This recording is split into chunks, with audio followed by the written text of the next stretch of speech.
지난 6일입니다. 미국 워싱턴 DC에서 여자 프로 테니스 대회인 무바달라 시티 오픈 여자 단식의 경기가 있었습니다. 이 경기에서 코코 가우프라고 하는 이 선수가 우승을 차지했습니다. 이 선수가 보시기에도 앳돼 보입니다만 올해로 19살입니다. 그래서 이 프로 대회 최연소 우승자가 되었습니다. 원래 이 가우프라는 이 선수는 15살 때죠. 윈블던 테니스 대회에 나가서 1회전에서 강력한 우승 후보였던 비너스 윌리엄스를 꺾고 승리함으로 세계의 주목을 받았었던 선수이기도 합니다. 그래서 올해 이제 드디어 우승을 했습니다만 우승 소감을 물었을 때에 하나님과 그리고 교회 식구들에게 모든 영광을 돌립니다 라고 소감을 이야기한 것입니다. 그리고 이 뉴욕 타임스에서 이 가우프가 늘 기도하는데, 이 크리스찬으로서 늘 모든 경기 때마다 기도하는데 그녀의 기도를 소개하고 있는 것입니다. 이 가우프는 8살 때부터 테니스 경기를 출전했다 그럽니다. 늘 출전할 때마다 아버지와 함께 하나님께 이런 기도를 드렸는데요. 그녀는 말하기를 경기 결과에 대해 기도를 낭비하는 것은 어리석은 일입니다 라고 말하면서 그 기도를 얘기합니다. 아버지와 저는 우승하게 해달라고 하나님께 기도하지 않습니다. 단지 저와 제 상대 선수를 안전하게 해달라고 기도할 뿐입니다. 그리고 모든 시합을 마친 이후에는 이런 기회를 주신 하나님께 감사 기도를 드립니다 라고 이야기한 것입니다. 여러분, 우리가 기도할 수 있다는 것은 우리는 세상과 다르다는 것입니다. 그리고 우리가 기도를 통해 하나님은 우리의 인생을 새롭게 빚어가시는 것입니다. 오늘 예배하는 우리 모두의 심령 속에, 기도하는 모든 성도들의 심령 속에 우리의 기도를 통해, 우리 예배를 통해 우리를 새롭게 빚어가시는 하나님의 놀라운 역사를 경험하는 우리 모두가 되시기를 예수님을 간절히 축복합니다. 제가 오늘 설교를 준비하고 집사람에게 설교를 들려줬습니다. 여보 어때요? 그랬더니 한마디로 정리해 줬는데요. 은혜는 받겠으나 아멘은 안 나올 것 같습니다 라는 얘기를 했습니다. 근데 여러분, 저는 오늘 설교를 여러분이 들으시고 아멘과 상관없이 여러분이 은혜 받고 또 말씀에 도전이 되었으면 좋겠습니다. 오늘 여러분께 성령께서 우리 심령 가운데 함께 하시기를 간절히 축복합니다. 오늘 엘리야는 아합 왕, 이 북왕국 이스라엘이죠, 아합 왕과 깊은 관계를 맺습니다. 근데 성경은 여러분이 아합 왕을 평가하기를 뭐라고 이야기하냐면 이전의 모든 사람보다 여호와 보시기에 악을 더욱 행했다라고 평가합니다. 그러면서 왜 이 아합 왕의 잘못을 두 가지로 성경은 언급하고 있습니다. 첫 번째는 뭐냐면 시돈 사람의 왕, 그 왕 엣바알의 딸인 이세벨을 아내로 삼고 가서 바알에게 제사를 지낸 것을 첫 번째의 잘못이란 말합니다. 두 번째 잘못은 뭐냐면 아세라 상을 만들고 그 아세라 우상을 섬긴 것입니다. 이세벨과 결혼하기 여러분 이전에도 북왕국 이스라엘에는 바알을 섬기는 신전이 있었습니다. 여러분, 그런데 거기에 아세라라고 하는 또 다른 우상을 더 만들어서 섬기게 된 것입니다. 성경은 말하기를 하나님은 이 모든 일에 대해서 노하셨다고 했습니다. 하나님이 노하셨다라는 표현을 성경은 잘 말하고 있지 않지만 이 아방에 대해서 하나님은 결국 노하셨습니다. 그래서 하나님이 3년의 흉년을 이스라엘 땅에 주신 것이죠. 그 흉년 동안 어땠습니까? 이슬도 맺히지 않았다겠습니다. 우리는 흔히 바알과 아세라라고 이렇게 알고 있습니다만, 제가 이스라엘 방문을 갔더니 바알과 아세라의 이 청도로 만든 상이 있었습니다. 한번 보여주실까요? 이 모습이죠. 머리에 관을 쓴 것이 이제 바알이고, 그 옆에 자세히 보시면 뱀이 이렇게 휘감겨 있는데 바로 그것이 아세라입니다. 여러분, 크지 않고 작은 이 동상입니다만, 이게 바로 그 당시에 바알과 아세라의 모습이었습니다. 사실 여러분, 이 바알이라는 우상은 원래부터 있었던 우상이었다 한다면, 이 아합 왕은 이세벨과 결혼해서 아세라라고 하는 우상을 두려워하게 된 것입니다. 즉, 바알이라는 우상에 아세라라는 우상을 더하게 된 것입니다. 여러분, 우리가 잘못을 하든지 하지 말아야 될 것을 한 번 하는 것은 참 어렵습니다. 그런데 2번은 쉽습니다. 한 번이 어렵지 2번째는 쉽습니다. 바알이라는 우상을 섬깁니다.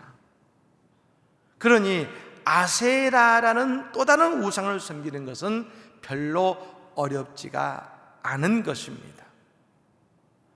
즉, 바알을 제사하고 아세라를 제사한다는 것은 무엇을 의미하겠습니까? 이건 영적으로 본다면 우상에게 마음을 많이 기울인 만큼 이스라엘 백성들은 그만큼 하나님에 대한 신앙과 하나님에 대한 그 마음의 깊이가 줄어들게 된다는 것입니다. 즉, 여러분, 바알을 제사하는 것에 그치는 것이 아니라 아세라까지 제사를 지냈다 한다면 그 땅에서 하나님을 향한 제사는 그만큼 더 많이 위축되었을 것이고, 하나님을 예배하는 모습은 더욱더 줄어들게 되었을 것입니다. 사람들은요, 이런 부분에서도 참 정직합니다. 우리가 은혜 받으면 우리에게 생기는 변화가 있습니다. 그것은 예배의 참석이 늘어납니다. 말씀과 기도의 시간이 늘어나게 되어 있습니다. 하지만 여러분, 세상이 즐거워지면 예배 시간이 줄어들고요, 말씀과 기도의 시간이 현저히 작아지게 되어 있습니다. 그러므로 우리가 우리의 신앙생활을 어떻게 판단하고 오늘 나의 영적 성숙도를 내가 어떻게 판단할 수 있을까요? 오늘 나의 예배 자리에 나오는 빈도를 보면 알 수 있습니다. 어렵지 않습니다. 많은 분들이 말하죠. 시간이 없어서 바빠서요 라고 말합니다. 근데 여러분, 우리가 은혜 받고 예배에 열심일 때는 바쁘기 때문에, 이 어렵기 때문에 우리는 더더욱 놓지 못하는 것이 있습니다. 예배와 기도의 시간입니다. 짜투리 시간이 남으면 큐티합니다. 말씀 봅니다. 왜요? 그래야 힘이 나니까요. 그래야 지혜를 얻으니까요. 그래야 하나님을 의지할 수 있으니까요. 예배해야 내가 그 시간을 견딜 수 있으니까요. 여러분, 그래서 우리는요, 늘 성령 충만해야 될 줄로 믿습니다. 참, 여러분, 이 성령 충만이라는 말이 의미가 있는 것이, 여러분, 성령 충만은 성령으로 나의 심령과 인생이 가득 채워지는 것을 말하죠. 여러분, 우리의 삶은 성령으로 가득 채워져야 될 줄로 믿습니다. 성령으로 채워지는 것. 우리의 믿음이 연약해지면 그 성령으로 충만했던 그 자리에 다른 것들이 채워지기 시작하는 것입니다. 오늘의 예배가 오늘 우리의 이 예배의 시간이 하나님의 시간이 되고 오늘 우리의 신앙, 우리의 삶이 성령으로 풍성하게 되는 은혜가 있기를 간절히 축복합니다. 여러분, 그런 이스라엘 상태를 뭐라고 이야기했는가? 21절 말씀에 이렇게 이야기하고 있습니다. 엘리야가 모든 백성에게 가까이 나아가 이르되 너희가 어느 때까지 둘 사이에서 머뭇머뭇하려느냐? 여호와가 만일 하나님이면 그를 따르고 바알이 만일 하나님이면 그를 따를지니라 하니 백성이 말 한마디도 대답하지 아니하는지라. 뭐라고 합니까? 너희가 어느 때까지 둘 사이에서 머뭇머뭇하려느냐. 중요한 말씀입니다. 여러분, 이 말씀이 신약 성경에서는 요한계시록의 라오디게아 교회를 향해 하신 하나님의 음성과 동일한 말씀입니다. 너희가 차든지 뜨겁든지 하라는 것입니다. 너희가 하나님을 섬기든 바알과 아세라를 섬기든 선택하라는 것입니다. 둘 사이에 머뭇머뭇하지 말라는 것입니다. 이건 뭘 말합니까? 지금 이스라엘 백성들은 하나님을 섬기면서 동시에 바알과 아세라도 섬기고 제사했다는 것입니다. 그런데 선택하라는 것이죠. 근데 여러분, 왜 사람들이 둘 사이에서 머뭇머뭇하게 되는 것일까요? 몇 가지 이유가 있습니다. 첫 번째는 뭐냐면 둘 다 얻겠다는 욕심 때문입니다. 양쪽에 다 잘 보여서 덕보겠다는 생각이죠. 어떤 분이 그런 말씀을 한 걸 들은 적이 있습니다. 이것저것 다 믿다 보면 하나는 들어맞아서 하나는 복을 주지 않겠습니까? 그런 얘기를 들은 적이 있습니다. 세상도 얻고 하나님도 얻겠다는 생각입니다. 근데 여러분, 그런 건 없습니다. 두 번째는 뭐냐? 생각이 너무 많아서 하나를 선택할 수가 없는 것입니다. 생각만 하다 끝이 나는 경우가 얼마나 많습니까? 믿음 생활은요, 생각하는 것이 아니라 고민하는 것이 아닙니다. 순종하는 것입니다. 아브라함이 보여준 믿음의 모습이 뭡니까? 아브라함이 완벽한 사람이 아닙니다. 우리가 봐도 부족한 사람입니다. 그런데 아브라함은 늘 변함없이 보여주는 모습은 고민하지 않고, 그 밤에 하나님 말씀하셨으면 고민하지 않고 그 새벽에 그 말씀에 순종합니다.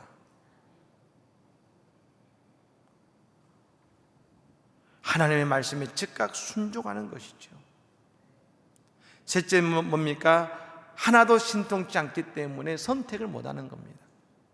흔히 여러분 이런 걸 아실 겁니다. 길이 너무 많아서 선택하지 못하겠어요. 여러분, 길이 너무 많다는 것은 뭘 말합니까? 정답이 없다는 것입니다. 그러니 선택하지 못하죠. 마지막으로 시간적 여유가 있다고 생각하기 때문에 결단을 못 내리는 것입니다. 우리가 설교 들으면서 예배 들으면서 가지는 생각이 뭡니까? 다음에 하면 되지. 다음에. 왜요? 아직 시간이 많다고 생각하니까요. 다음에 하면 되지. 그래서 하나님은요, 때로 우리를 절박한 지경으로 모실 때가 있습니다. 왜 그러실까요? 우리가 늘 여유 있다고 생각하기 때문입니다. 지금 당장 해야 되는데, 순종해야 되는데, 믿어야 되는데, 지금 여유 있다고 생각하고 그렇게 살고 있거든요. 오늘 여러분, 이스라엘 백성들은 3년의 흉년을 경험했습니다. 아합 왕이 견디다 못해서 엘리야를 찾으러 나가다가 엘리야를 만나서 오늘 이 갈멜산에 이르게 된 것입니다. 그들은 지금 궁지에 몰렸습니다. 하나님은 이제 선택하라고 하시는 것입니다. 하나님께서는 이들에게 이제 창조자 하나님을 선택하라고 하시는 것입니다. 오늘 하나님의 성경에 나온 우리 모든 성도들이 오직 하나님만을 선택하는 은혜가 있기를 간절히 축복합니다. 우리는 하나님만을 선택해야 되는 것입니다. 그럼 여러분, 하나님과 바알과 아세라 사이에서, 하나님과 세상의 사이에서 머뭇머뭇거릴 때 드러나는 우리의 모습이 있습니다. 오늘 보면 30절의 말씀입니다. 같이 한번 읽어볼까요? 30절의 말씀 읽어봅니다. 엘리야가 모든 백성을 향하여 이르되 내게로 가까이 오라. 백성이 다 그에게 가까이 가매 그가 무너진 여호와의 제단을 수축하되 아멘. 세상과 우상과 하나님 사이에 머뭇머뭇거릴 때에 드러나는 모습이 여호와의 제단이 무너진 것입니다. 다음에 한번 사진으로 또 설명 한번 드리겠습니다만, 전 이번에 북왕국 이스라엘의 산당을 보고 깜짝 놀랐습니다. 오늘 이 말씀이 이해가 되었습니다.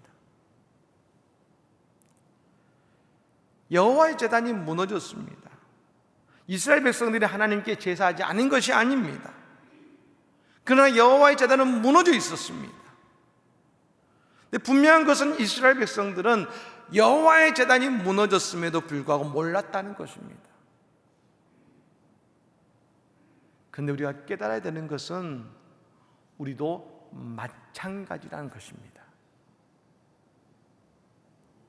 내가 그래도 주일은 예배에 나오니까, 내가 온라인으로 예배는 드리니까, 그래도 가끔씩은 기도하니까 하면서 내 인생에 여호와의 제단이 무너져 있다는 것을 우리가 모를 수 있다는 것입니다. 그렇다면 여러분, 여호와의 제단이 무너져가는 모습은 어떤 모습이고, 여호와의 제단이 서 있는 모습은 어떤 모습일까요? 여러분, 성경에 나오는 제사의 모습을 보면 알 수 있습니다. 대표적으로 여러분 구약에 보면 제사가 나오는데요, 그 제사의 모습이 크게 두 가지로 나옵니다. 번제와 소제입니다.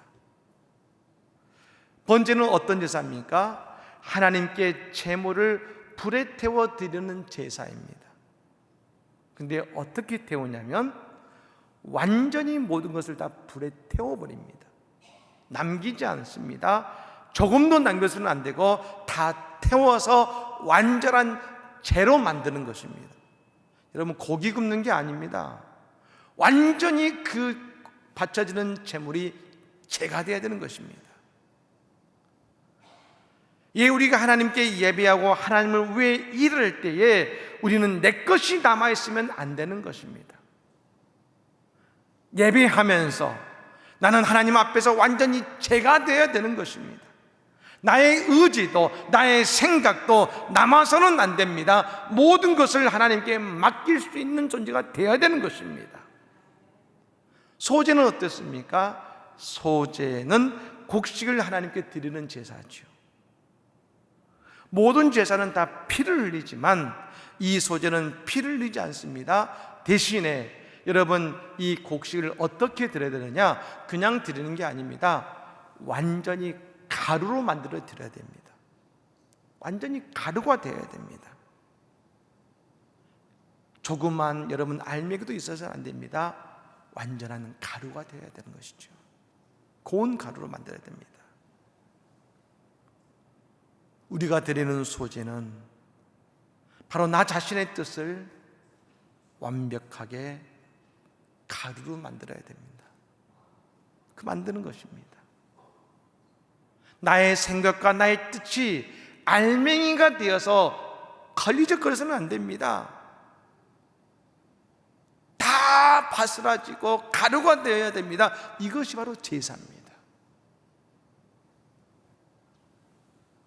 여러분, 이 번제와 소제의 공통점은 제물이 완전히 제가 되고 제물이 온전한 가루가 되는 것입니다.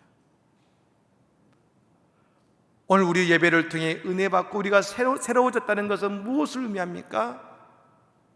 내 뜻이 제가 되고 내 생각이 완전한 가루가 되는 것입니다. 왜 우리가 자꾸 다투게 됩니까? 왜 나는 여전히 세상이 좋습니까? 왜 나는 여전히 머뭇머뭇하며 살아가고 있습니까? 그것은 아직 예배를 통해 제가 되지 못하고 완전한 가루가 되지 못했다는 것을 드러내는 것입니다. 예배 후 드린 이후에도 내 판단이 맞아, 나는 틀리지 않아, 그렇다면 나는 아직 제가 되지도 못했고 가루도 되지 못한 것입니다. 대신 예배 드린 이후에 모든 것을 하나님께 맡겨드리기로 했습니다. 하나님께서 하시기를 기대합니다. 바로 그 모습이, 그리고 그 마음이 은혜 받은 모습이라는 것입니다. 거기는 여러분 불안도 없고 염려도 사라지는 것입니다. 왜 오늘 우리는 불안하고 왜 오늘 염려합니까? 내 생각이 남아있으면, 내 생각 때문에 내게 불안과 염려가 오는 것입니다. 하지만 내가 하는 것이 아니라 하나님께 내어드리는 신앙이 될 때 우리의 인생의 가난을 향해 나가고 내 앞을 가로막는 요단강을 걱정과 불안과 근심이 있는 것이 아니라 그 요단강을 우리는 지나가고 건널 수 있는 것입니다. 사랑하는 여러분, 오늘 우리가 드리는 예배가 하나님이 기뻐하시는 제사요, 너희 몸을 하나님이 기뻐하시는 거룩한 산제물로 드리라겠던 바울의 고백이 오늘 우리의 고백이요 우리의 모습이 되시기를 간절히 축복합니다. 오늘 본문에 여러분 엘리야는요 저 갈멜산으로 나아갑니다. 사진 한번 보실까요?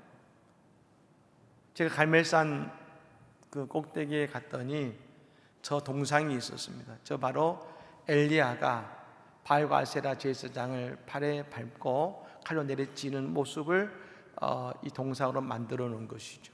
이게 바로 이 갈멜산의 정상에 있는 동상입니다. 근데 우리가 이것을 알 필요가 있는데요, 제가 이번에 이스라엘 가서 알게 된 사실은 갈멜산이 어떤 곳이냐는 것입니다.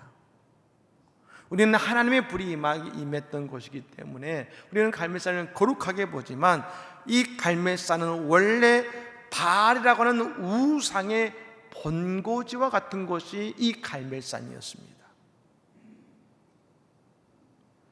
바알과 아세라 제사장 850명이 그냥 있었던 것이 아닙니다. 바로 이 갈멜산이 바알의 본고지 같은 곳이죠. 즉 엘리야는 지금 그 갈멜산에서 어느 신이 진정한 신인지 대결을 해보자는 것입니다. 그러므로 이것은 뭡니까? 엘리야가 적진에 들어가서 싸우는 것과 같은 것입니다. 그리고 뭘 대결했습니까? 하늘에 이 재물을 놓고 하늘에서 불이 내려와서 그 재물 위에 불이 내리는 신이 진정한 신이다라고 이야기했습니다. 진짜 하나님이다. 근데 여러분, 바알이라는 신이 그 당시에 어떻게 불렸느냐? 천둥의 신, 번개의 신으로 불렸습니다. 비가 와야 곡식이 자라죠. 즉 이 바알을 천둥과 번개가 좀 비가 오지 않습니까? 그러니 바알이 풍요의 신으로 불린 것입니다. 번개는 하늘에서 뭐가 내리는 겁니까? 불이 내리는 것이죠.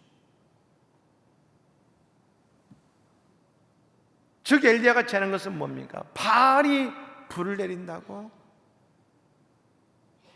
모두 다 여러분 바알과 아세라 제사장들에게 유리한 것들이었습니다. 갈멜산도 하늘에서 불이 내리는 것도 마찬가지입니다. 여러분들 엘리야는 이것이 자신에게 불리하다는 것을 몰랐겠습니까? 알았지요. 여러분, 그렇다면 엘리야가 이 모든 대결을 이겨낼 수 있었던 이유가 무엇입니까? 한번 따라해 볼까요? 무너진 여호와의 제단을 다시 세우고, 할렐루야, 무너진 여호와의 제단을 다시 세움으로 그 갈멜산에서의 대결을 이기게 된 것입니다. 어떻게 다시 세웁니까? 엘리야는 바로 그곳에서 하나님께 온전한 예배를 드린 것입니다. 예배의 회복을 이룬 것이죠. 적당히 드린 예배가 아닙니다. 온전히 하나님만 의지하는 예배자가 된 것입니다. 엘리야는 무너진 여호와의 제단을 다시 세우는 것이 그 신앙과 믿음의 본질임을 알았습니다. 환경도 조건도 중요한 것이 아니라, 갈멜산이 바알이 어떻게 된 것이 중요한 것이 아니라, 여호와의 제단만 바로 서면 그 땅이 어떤 곳이든, 그 조건이 어떤 조건이든지 하나님이 역사하시고 반드시 모든 것이 회복된다는 것을 엘리야는 분명히 믿은 것입니다. 그리고 하늘에서 엘리야의 제단을 향해서 하나님이 불을 내리신 것을 믿으시기를 바랍니다.